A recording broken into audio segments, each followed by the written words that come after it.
some familiar faces. We're recording. So you can watch it again another time. I'm Lisa. I'm from the Forward. I'm the VP of Development. Would love to hear where you're from. If you want to put in the chat while we're waiting for a couple more people to join us, including my co-host. If where you're from, maybe your role and a challenge that you have around keeping and upgrading your small dollar donors. Would love to hear from you and get a sense of who's in the Zoom room. A couple of housekeeping. If you have questions for us, we want to make this as interactive as possible. So if you have questions, please do use the Q&A button, and we will be checking it and integrating that into our comments, as well as hopefully leaving some time at the end. We also are going to share some of our thoughts, and then we're going to have some time to go into breakout rooms so we can talk amongst ourselves and get to know some of our colleagues here. Okay, great. Aaron is here. Hi, Aaron. You found it. So as I said, I'm Lisa Lepson. I'm the Vice President of Development for the Forward. The Forward is America's leading Jewish journalistic publication. We were founded in 1897 as a Yiddish publication, and we still publish in Yiddish daily. We are focused on issues that matter to American Jews in politics, culture, opinion. We pride ourselves on having a very large spectrum of opinion. And you might have maybe seen our name in many of the articles that talked about the Jewish angle of the George Santos story, which our reporters found out that that was one of the first lies after the New York Times story that was uncovered. But we're here to talk about fundraising, and we've been around for 125 years, but we only became a 501c3 in 2009, and we went digital in 2019. So we've been working on our digital fundraising for several years, but not as many as we've been around. So I'm going to introduce now my colleague, Aaron. You can come back. Hey, everybody. Thank you for being here, and thanks, Lisa, for introducing us. Just wanted to introduce myself. My name is Aaron White. I'm the Director of Individual Giving at the Forward, and I wanted to just jump right into things. I'm going to go ahead and share my screen, and we can jump into this presentation. And what we're looking at today is transforming your small dollar donors, what everyone's here for.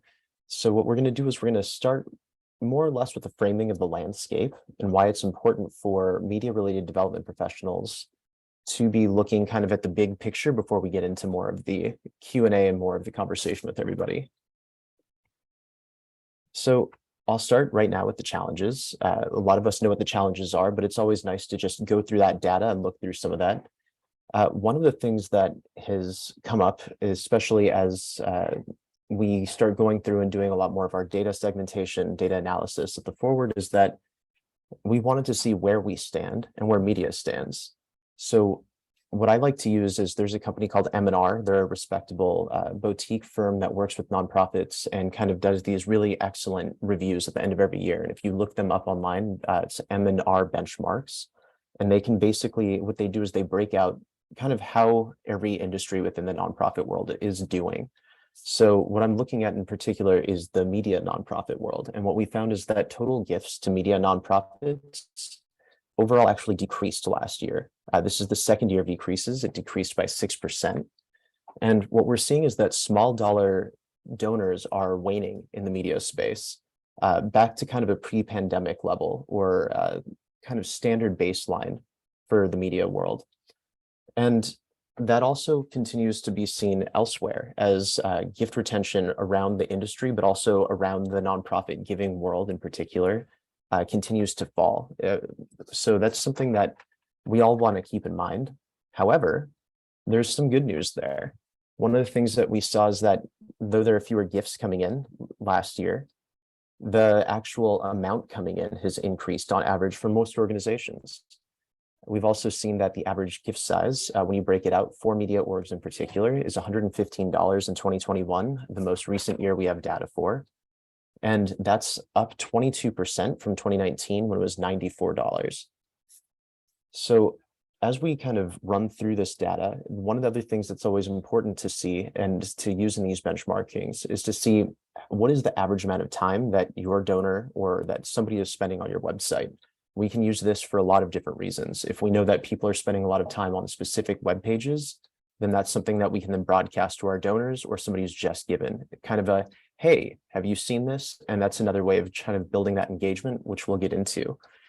The other kind of spotlight that is really great for the media world in particular is that our average donor retention rate has actually increased and continues to increase. So while we do see a drop off in new donors, we do see that donors are returning and they're returning more frequently. And I will pass it on to Lisa. Great, thanks. There's a question, Aaron, on your data, which is, I think, a good question. When you say average time spent with media, do you mean media nonprofits or all media? That is a great question. That is time specifically spent with digital media and digital media nonprofits. So that number, the 494 minutes, is spent as an average annually, which means that you probably have a couple of people refreshing their feeds every 2 minutes, and then you have a couple of people who don't ever engage with the news. So nationally, we're seeing that that time is continuing to increase specifically for digital media. Great, thanks.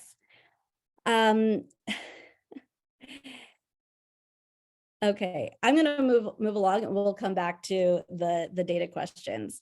So this here, we're going to talk about how we look at inspiring giving at the Forward and generally. So if I think that I enabled reactions. So if you are familiar with this donor cycle type of graphic, can you raise your hand on your, I'm going to flip through and see how many people here are familiar with this graphic.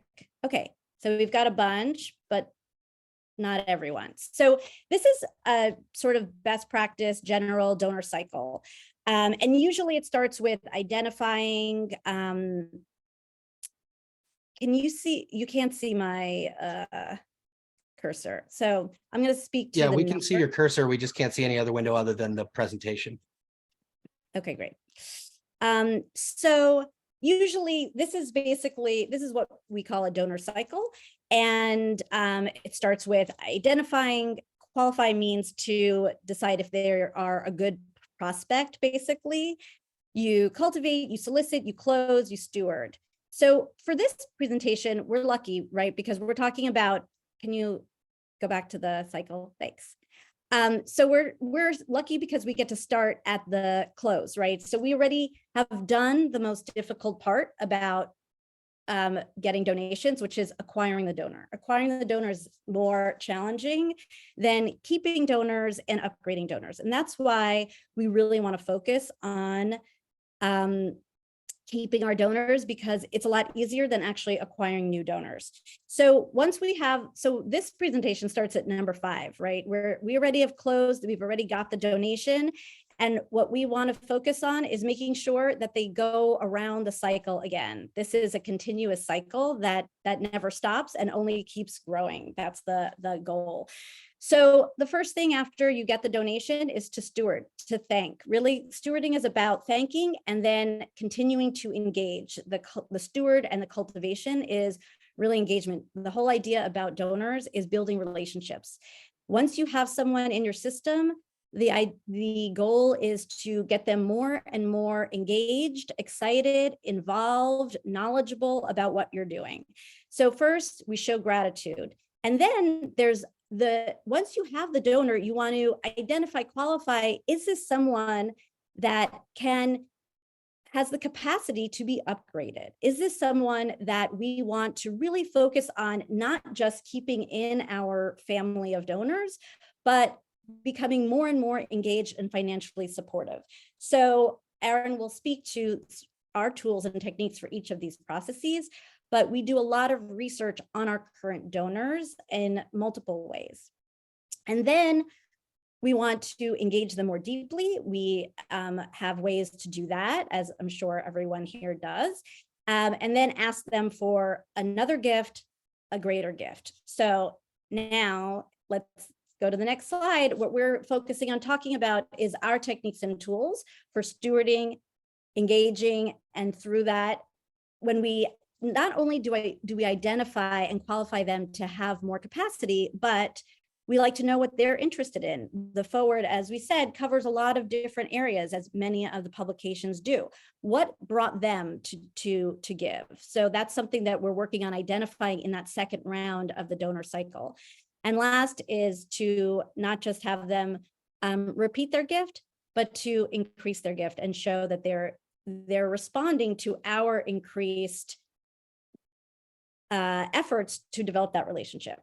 All right, so Aaron's going to go into detail on each of these aspects.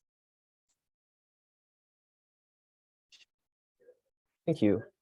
So just as we jump into stewardship, and I actually see a question on looking into qualifying, we can jump a little into that. That will actually be coming up in just a moment. So I just want to start here with Tevye from Shalom Aleicham's Fiddler on the Roof by saying he wasn't completely wrong when he starts off with this wonderful statement that because of the traditions we've kept, we've been able to keep a balance for a long time, tradition. And he's not wrong. Some of these classic ways of engaging with our donors are still the strongest and best ways to respond to the donors.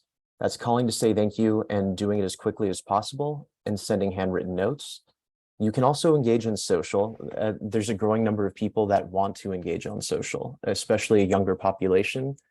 However, that call to say thank you and expressing something has actually been one of the things that studies shows strongest way of getting somebody on the phone, getting them to repeat the gift and really building that rapport, especially if you can get them within that 24 to 72 hour range after they've made the gift.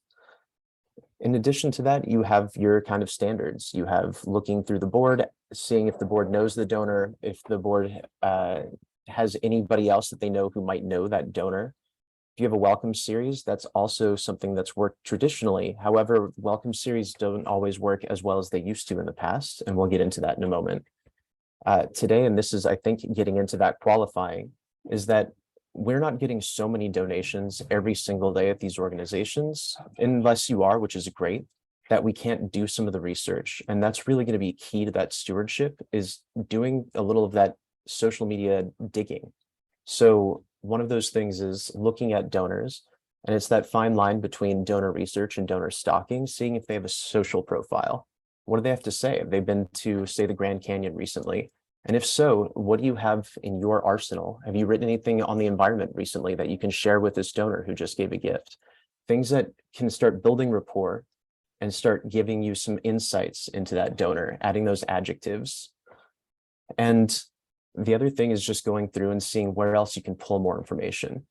So obviously we know looking at the bio on the company website, you generally get the profile, where they went to college, things like that. That can be helpful if you track where your donors have gone to college, because you can then specify or set an email to anyone who went to Duke University. Or you can start picking up adjectives. You'll find out they're a skier, they love painting, that they have 5 children.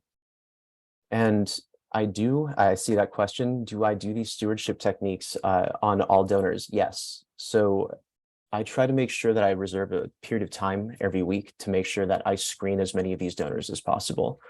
We do get a lot of gifts, especially working in the Jewish world, of $18 or $36 as kind of an introductory get to know you gift. 18 being high or life, for those who don't know. And one of the things that happens is that you might have a billionaire, we do, he gives $36 a year. So, and that's one of the things. He flies under the radar. He's also a much older gentleman. But the thing is that once we were able to qualify him, we started writing him letters, and his, $18 and $36 gifts are now $360. Nice increase from a billionaire. But at the same time, the fact that we were able to find and substantiate that has been what helps to create that stewardship. Also writing handwritten letters, especially for this gentleman, because that's what he prefers. And then you can always ask if it's okay to text. There's a growing number of donors, especially some of the, I think, younger donors in the Gen X category that I work with that love to text. So they like to have access. They like to say, I don't like this article. I do like this article, and chat it out. It can be a little overwhelming sometimes, but that's another great way of kind of building that relationship, which is what this boils down to. And I'll jump from here into engagement and specifically engaging these donors. The image here is from Milan Kundera's The Unbearable Lightness of Being. And the reason I reference that is because there's this great quote that Milan Kundera has in the book, that noise has one advantage: it drowns out words. And as media organizations, we need to figure out what it is that we're doing to really work through cutting through that white noise and reaching our donors. One of the ways that we do that at the Forward is this shtick in Yiddishkeit. Again, Lisa at the start mentioned that Yiddish is something that we connect with. And Lisa, is there anything that you wanted to add so far? Oh, once you're done with the slide, I'll. Perfect. So one of the things that you'll see with this engagement is, again, mixing the qualitative outreach, those calls, virtual in-person meetings. Inviting people to small group coffees has been a really powerful way of getting people together. Also leaning into what it is that we have. Daniel, thank you. Leaning into what it is that really powers our organizations. Again, I say Yiddishkeit. So if I'm reaching out to a donor who's just given to our Yiddish Vorwärts, we do track our donations that way. I can follow up with them and say something along the lines of, how do you say want to get a copy in Yiddish? And what it's doing is it's implanting, one, what they gave to, two, it's making a direct ask of the next meeting, and three, it's something kind of fun. It cuts through that white noise. And for those who are interested, the way that you would say, how do you want to get a copy in Yiddish is willst du bekommen a Gläsel von Kaffee. It's a nice way of kind of following up with the donors. I like to follow up with that in the emails as well, just because, again, it prompts a response and it's something that really ties those donors to our organization. The last, and it's something I think that we can all do in terms of engagement, is creating donor exclusive events. So at the Forward, what we do is this great series called Behind the Bylines, where we show people how the kosher sausage is made. Everyone wants to read journalism, everyone wants to partake in journalism, but nobody quite understands really tangibly how journalism works. And so a lot of our donors, whether they're individuals or foundations, they really want to find out what happened, how did we break this story? Most recently at the Forward, the big thing that we broke was this story on George Santos not actually being Jewish. And I'm sure many other media organizations here have broken many other stories on George Santos recently, as he continues to stay in the news. But when we were able to swing through and have an event quickly, it actually attracted a lot of our major donors. One, because they're interested in what's happening to democracy. And two, they wanted to know, how did we find this information? Where do you go for this? Who do you talk to? How does that work? And so we can do this on a quarterly basis. And every time we'll reach different donors, depending on what it is that's kind of in the media. Lisa, is there anything that you wanted to add here? No, I think that, yes. I mean, you covered most of it.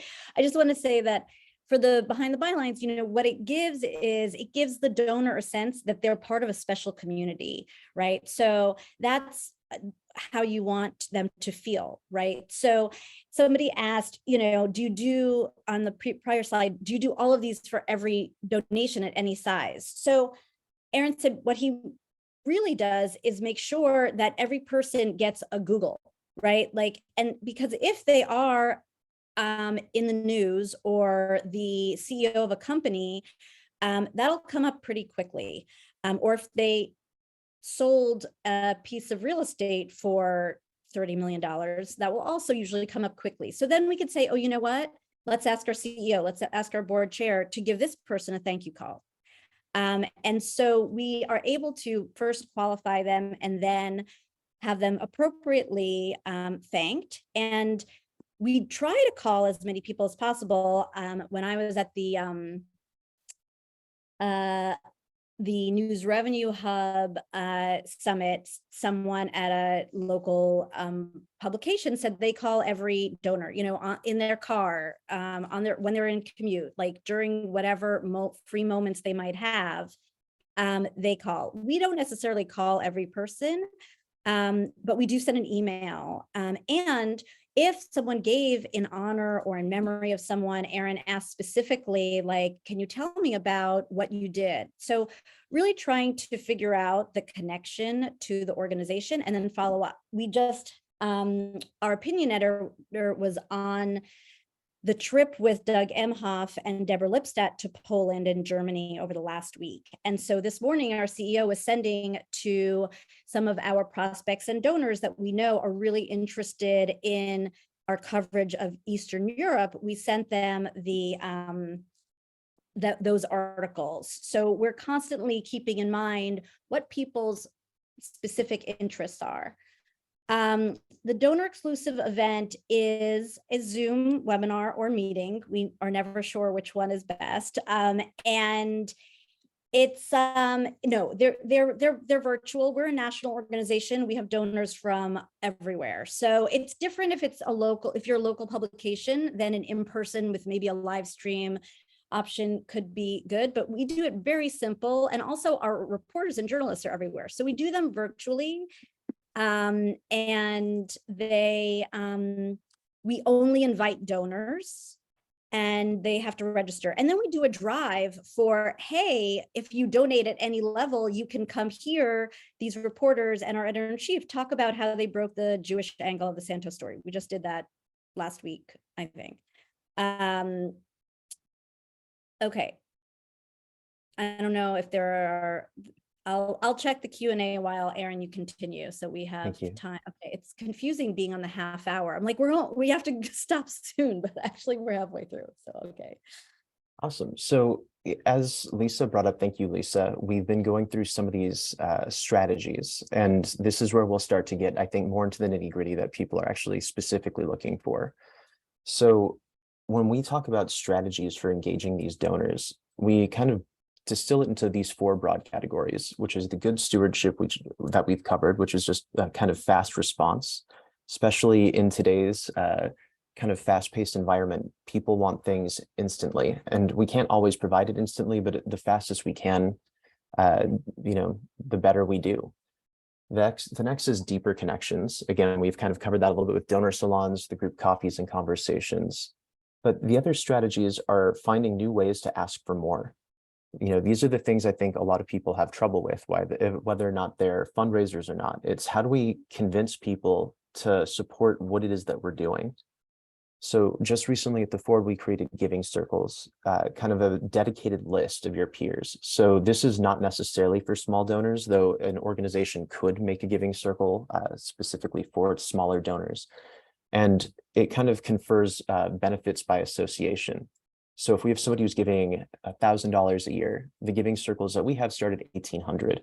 And what we'll do is we'll invite everybody, but there's specific people that we'll target with personal emails, because I'll have done the research and saw that if they're giving $1,000 to us, but they're giving $5,000 to NPR, or they're giving $10,000 to the Washington Met, we can probably ask them for the $1,800. It's a large increase, but it's not a huge increase. And it's one of the ways we can work with those donors to move them up to the next giving circle.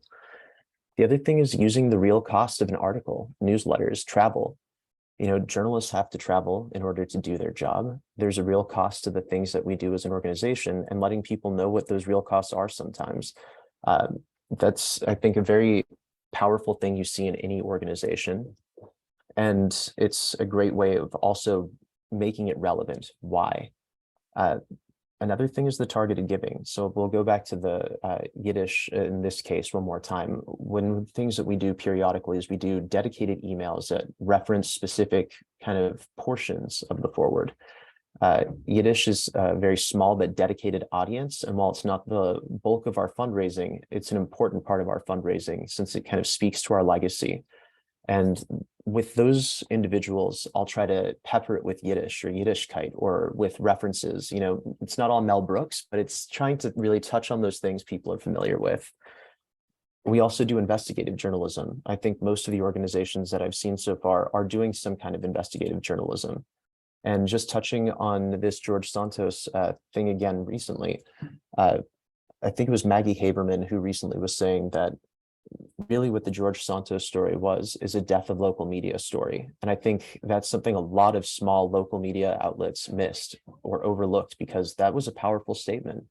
It's somebody saying that this would have been covered had people invested in small outfits or in regional newspapers. And I think that's one of those things that you can take and really use, especially as just a leading mind.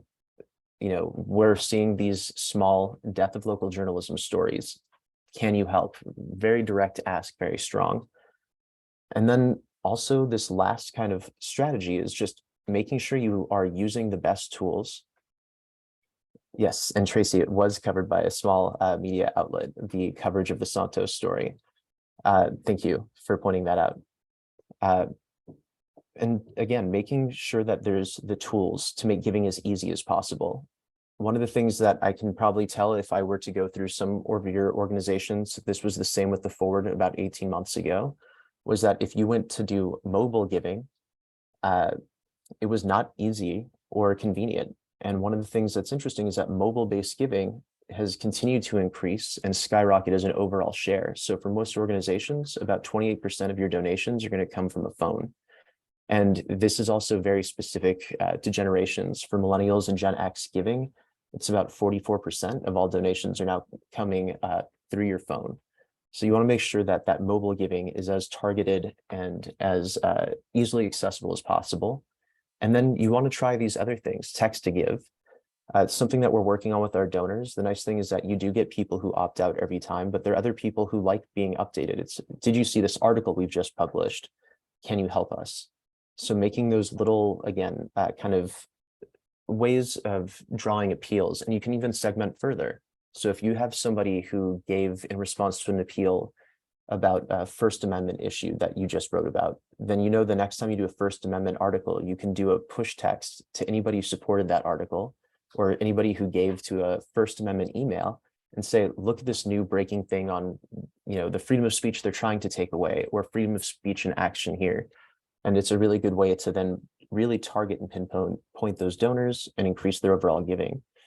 And I want to make sure that we're taking some questions. I feel like I might have missed a couple, but I know that this is probably where we want to spend a lot of our time, is these little strategies for how we might engage. And Lisa, was there anything that you wanted to add for those strategies?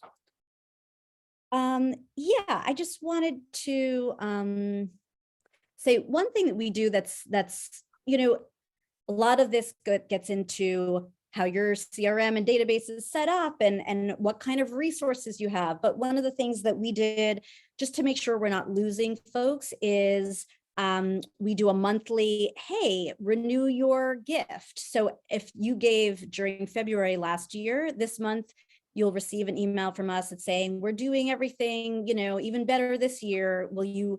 And what we do for those in terms of upgrading is we say, last year you gave, we're able to set up the email to say, hey, you gave $25 last year. Will you give 50 this year? And we can set it up as like 2x or 2.5 depending. There was a question on the how stories are made and how budgets are costs, both from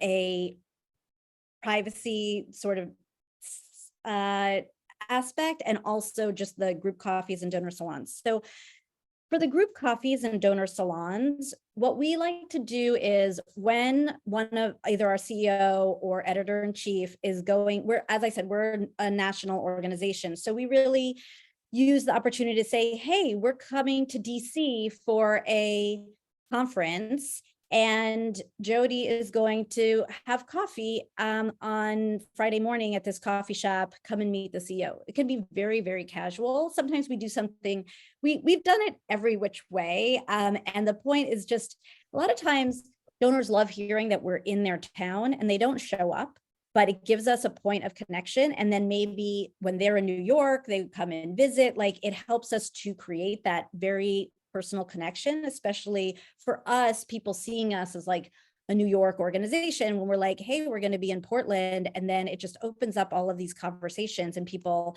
understand that we really do see ourselves as a national organization everywhere. So it depends on how many, you know, in New York, we probably just target larger donors. When we go to Portland, anyone who's given us $1 or more for the last 10 years will get an invitation. We really are, casting the net wide.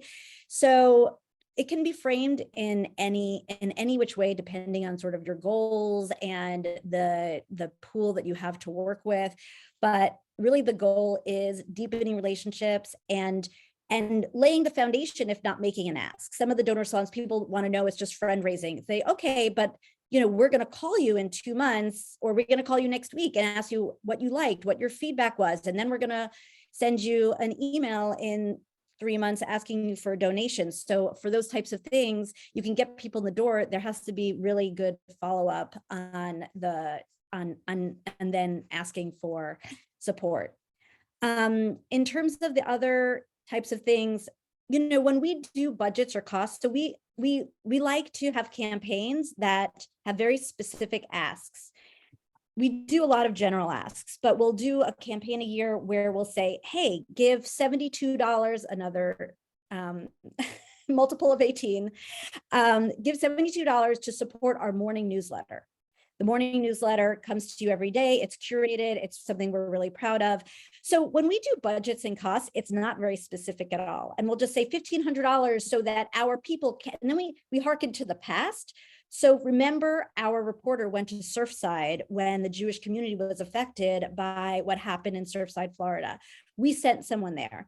It cost $1,500 to send someone there. So we just have like different levels and we peg them to different things. So if someone's interested in Yiddish, we'll say this Yiddish Zoominar, and we do a little number crunching, and then we like make it in an area that seems right. And we have different levels so that if people are like, well, I usually give 50, but 72 for the newsletter, sounds like a good deal, then, they might be inspired to give at that level. And the same with like our virtual events. The reporters are coming from a space, they share, past experiences. They're not talking on things that they're actively working on. So, we find a way to share insider information that is, not dangerous to share for anyone. So that's the general answer to that. Are there other questions before we Yeah, I see a couple of questions in the Q&A that we can run through fairly quickly. So I see Kate Luby, thank you for your question about capturing phone numbers for donors. So we don't ask them for that information specifically, but we use our system, or our pay processor is Classy, and Classy often does take somebody's phone number. So we'll pull from Classy when we're importing into our CRM, which is Razor's Edge. A lot of times, if I don't have a phone number, I'll email somebody. If they're still working and not retired, a lot of times they have a work phone. I can call that, or I might just ask directly, like, is it okay if I just call you to thank you? Some people will say no, and you won't be able to get a hold of them, but you try all the strategies until you've exhausted what you can for the phone numbers. And the thing is that we find that it's simplest just to keep it as easy as possible when people make a donation, because any additional steps will kind of basically remove people from the queue. And we do see that we'll get about 5 or 6 donations a week that just get stopped in the cart, where somebody starts making a donation and doesn't. And if we had included more steps, we'd probably see a doubling of that number. So thank you again for that question on getting those phone numbers for donors. Tom, in terms of tracking the types of interest for an organization, like interested in Eastern Europe, there's different ways to do that. If we have an appeal or a newsletter that we're sending out where we're soliciting or inviting response, and it's pertaining again to something that's happening right now in the media, and let's say it's political, we can put, politics, or let's say that we're doing something that's around what's going on in Israel with its government, or with, the recent tragedies that we've seen. We can then track that. Anybody who has responded to that, we can import into our CRM. Our CRM is Razor's Edge, which is big, bulky. It looks like MS-DOS, but it's powerful. And one of the things that we use a lot of are custom fields. So if I'm talking to somebody and I see they're a lawyer, I will add in the custom field, they're a lawyer. We built out a specific field for professions. That way, if we're doing an event, again, on freedom of speech, which I brought up before, we're able to target just lawyers. And so we can use that in Razor's Edge. There are other systems that are fairly powerful for tracking those fields in a CRM. You can do it on a limited extent with MailChimp if you're using a simple or small system as well, just by segmenting those lists. Or if you see somebody, you can just add them to a second list called Eastern Europe, or whatever the interest may be, depending on your organization. Andres, I totally get that question about Andres's question is working as a journalist in a dangerous place. It can be difficult to share how some of those stories are made or how their budgets and costs are structured, because it can be dangerous for the journalists. But not wanting to leave those donors behind or those supporters, one way to show the behind the scenes is to just very broadly talk about maybe how the story broke, how it came to you, different ways that you can talk about the story, and making sure that you're very sensitive to what information you can share. I know that's a little difficult, but you can still walk through the process. You know, did you have to make a lot of calls? Who did you have to call? If that's protected or information, then you might have to go in a different direction. But there's still, I think, a lot of opportunity, or you could just talk about some of the general articles you do. Go ahead, Lisa. Yeah, I think we're gonna move on. Okay. So do you want to just show the prompt? So we've talked a lot, and what we would love is if you guys wanted to talk to each other, and we would love to hear some of your questions. Oh, I'll just answer the one about the donor cart. So having, there's lots of best practices around just digital fundraising, and sending emails to people who've abandoned your cart is one of them. We haven't actually set it up, but we've been told, that that is something we need to be doing. We're also going to be switching our CRM, and all of our systems, but that's a whole nother story. So we're gonna put you into breakout groups. Oh, okay, great. So the prompt is now in the chat.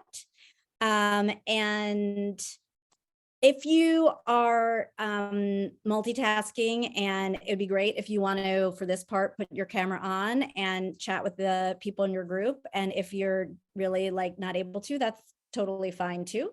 So we would love to hear each person in the group share one thing that's you've done that's successful, and one thing that you'd love to try or incorporate. I think whenever we come to these sessions, it's always great to hear people talk, but what's really helpful is when you think through what one thing, what can I do differently, and commit to trying that out, I think is a really great thing to do. So it's a good opportunity to meet some of the folks here, have some conversation. Then we'll come back. If you want to designate one person, we'll just put thoughts, that people found that worthy of sharing, either in the chat, or maybe we'll even let people talk. We'll see what we have time for. So we're gonna go into breakout rooms. We'll give you 10 minutes. Does that all make sense? Thank you for Awesome. many of you putting on your cameras. All right. Okay, rooms are us away. opening. You should all get a pop-up now to go into a room, but let us know if you have any trouble.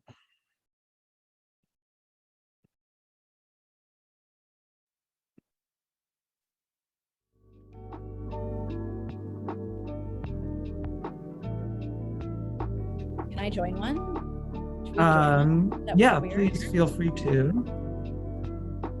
There are a few.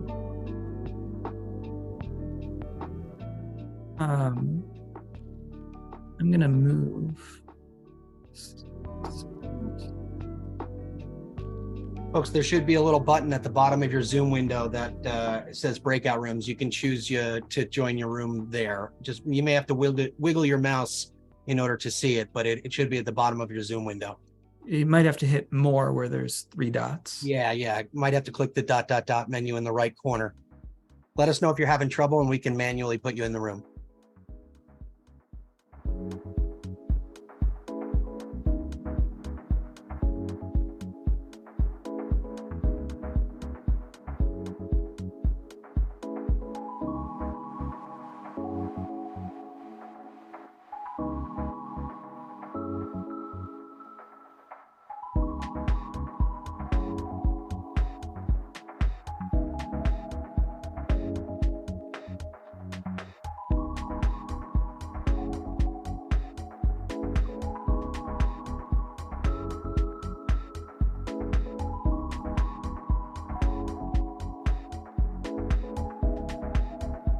All right. Looks like there's no one alone, at least.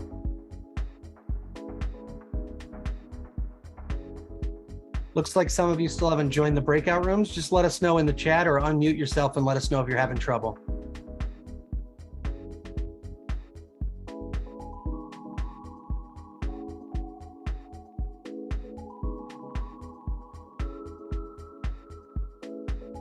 Julie, Erin, Whitney, Kristen, Jill, Jennifer, Sean. How we doing breakout room wise?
Welcome back, everyone. Hope the They're coming breakout. back. They had their timer going, so it should be like 20 seconds. There's everybody coming back. Welcome back, everyone. I think folks will start to trickle back in from the breakouts in just a minute, but there's everyone. Hope the breakouts were productive. It's fun to see all your faces filing back in. And we'll turn it back over to Erin and Lisa to close us out. Hi. I hope that you all enjoyed that. I did. And I'm going to kick off the conversation because our chat reminded me and brought up a couple of things that we should have mentioned. I'm looking for the chat, and I would love if folks write in the chat ideas that came up that you would love to share with the group. One that I remembered that we had meant to put in the presentation and didn't get there is one of the things that we do is we send out a quarterly donor newsletter because media organizations are constantly sharing lots and lots of information, but we are not communicating as an organization. We're not bragging about what we're doing in that way, right? Another way to let people be insiders is to just share information. So we have a specific donor newsletter that's like, from the CEO, here's an editorial spotlight, here's a staff bio, here's this event that you missed in the recording. So that's another way that we keep in contact that is less one-to-one combat, which is a lot more challenging to do. And the other that I think Terry brought up in our group was monthly donors. Of course, getting people, if you want someone to be a consistent donor, the best way is to have them be a monthly donor. And when they leave, to call them up and ask, do you have any feedback? Why, sometimes we have people leaving monthly to give again annually, or lots of different reasons, but those are incredibly loyal, consistent donors that should definitely be paid attention to.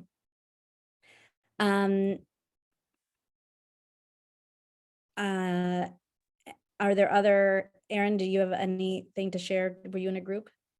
I was, and I think one of the great things that came up was in my group, we have Alia from Public Source in Pittsburgh, who wanted to point out that for those news organizations that might not have CRMs out there, and thank you so much for sharing this, News Revenue Hub can give you access to a free version of Salesforce, and that can be an incredibly powerful tool to getting things together. The nice thing with Salesforce is that they have their Trailblazer program, which is a free program to help you really learn how to use the tools and to really get in there. So if you don't have a good database, or if you don't have a large database, it's a great way to, again, get something going and build out a lot of what we've talked about. Great. Anyone else want to share something from their group? Is that only for orgs based in the US? The News Revenue Hub? That is a great question, and unfortunately, I don't know the News? answer. I believe that they might also provide things for Canada. I don't know, but it is not, I don't think, says Cassie. We could definitely put you in touch with News Revenue Hub. There you go. Thank you. Okay. At least Canada. Yeah, folks, if you want to raise your hand, we can have you unmute and ask a question.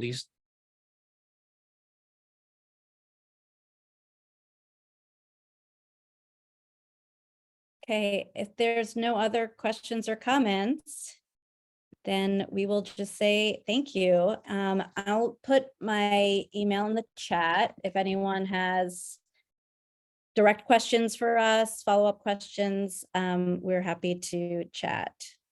Thank you, everyone. This was terrific. We'll share the recording, and Lisa and Erin, if you pass along your slides, we can share those out with everyone as well. So this was terrific. Thank you, everyone, for being here. It was a really phenomenal conversation. Our next sessions start in about a half hour. At the top of the hour, we have Building a Revenue Team That Rocks. about how to identify and grow which roles and responsibilities you need to build a fundraising team. We have demystifying funder relationships. So it'll be an open and transparent conversation with funders about what they're looking for from development staff. And then we'll have 5 steps you can take to persuade people with Shannon, who I believe is in this session. So I know that will be really terrific as well. So hope to see you there, and interactive as well. So we'll stick around for a couple more minutes if folks have any last minute questions, but thanks so much.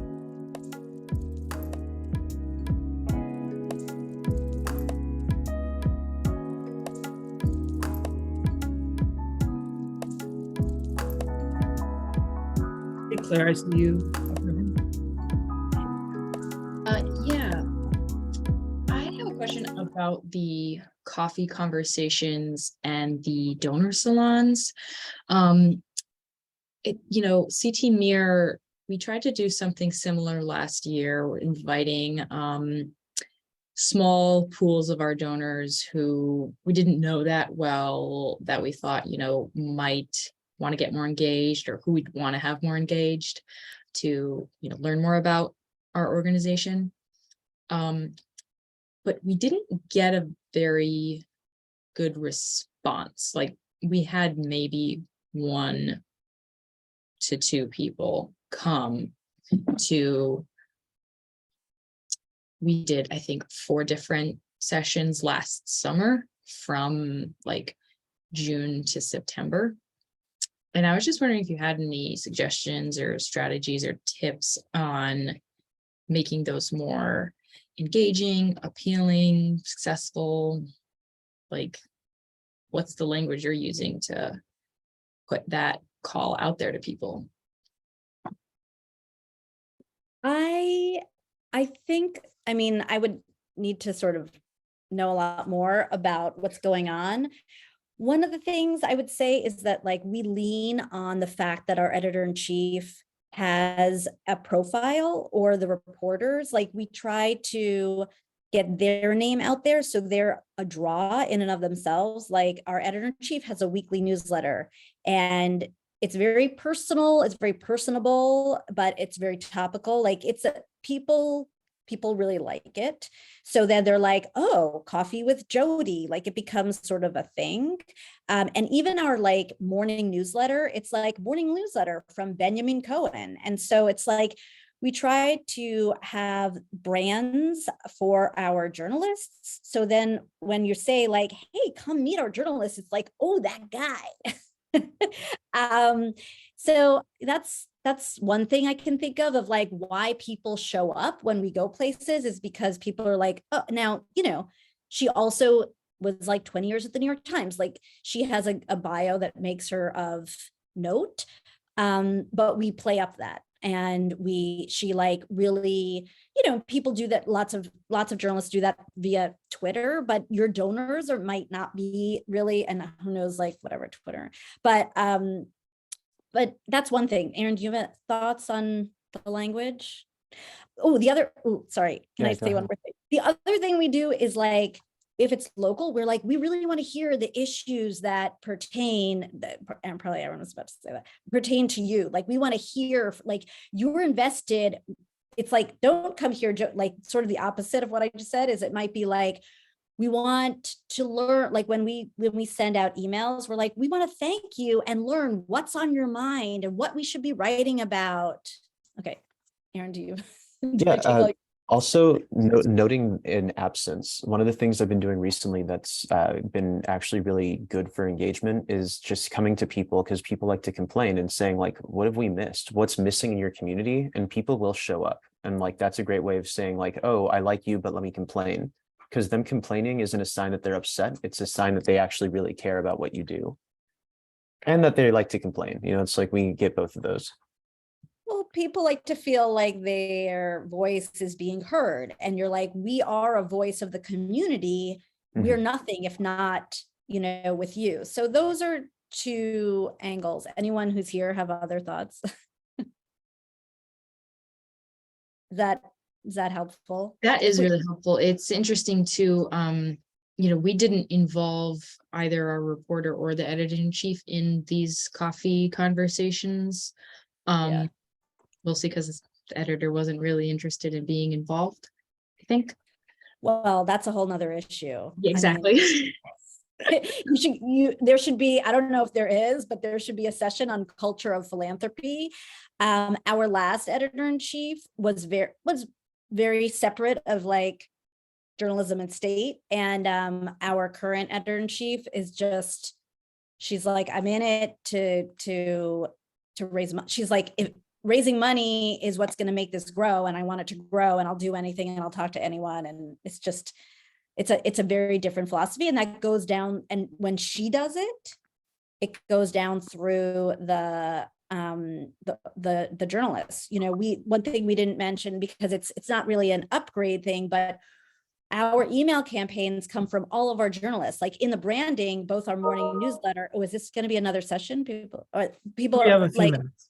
okay. In our morning newsletter, not only are we branding them, but we ask them to then send out solicitations. We write them, although the editor-in-chief doesn't like us writing for her, but we've actually now, she actually lets us write for her more than at the beginning. At the beginning, she was like, no, I can't send out anything that I didn't write. And now we've gotten her tone and her voice down, and we have better writers. So, but the point is that, like, that's actually something. And because the editor-in-chief does it, we have, we are sending out an email this week that's like, hey, I was on Air Force 2 with Doug Emhoff, and it's important for the Forward to be in that place. And if you care about that, then support us. And we wrote it, she edited it, the editor who was on the plane with him, and it's going out, and it adds to their brand also, like, so they're happy to do it. And now our staff all understands that, like, we can't pay them if we don't do our job. So it helps everyone. And so it's not your role to say that, but it's the CEO's role to say to the editor-in-chief, like, you need to be a partner on this. And like, you don't need to ask people for money. The journalists don't have to ask people. I mean, we are sending out emails now that say that they are, but in a donor salon, we want you to come and be super smart. And then following it, we'll ask them for money. But they're the stars. Nobody wants to come talk to the development people and the CEO. Exactly. If it's helpful, also, our 3:30 session is about newsroom fundraising relationship and how to build a successful and productive relationship. It's featuring Sewell Chen, who's the editor of the Texas Tribune, Who was here. And Terry Quinn, who's their VP of fundraising. So that'll be. She's awesome. She's like the best. Thanks so much. Currently doesn't have power, so hopefully she'll be there, but we'll figure it out. Oh no. I'm sure she will make it happen. She's like a superwoman if I ever met one. Yes. But Aaron and Lisa, thank you so much. Yeah, for thanks, this. everybody. It was Thank you all. spectacular. And Aaron, thanks for your patience with all the tech stuff. Glad we got it all worked out. Need it. And so calmly, I would have been so frazzled.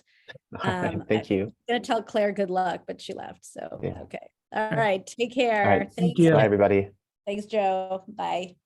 Bye, everybody.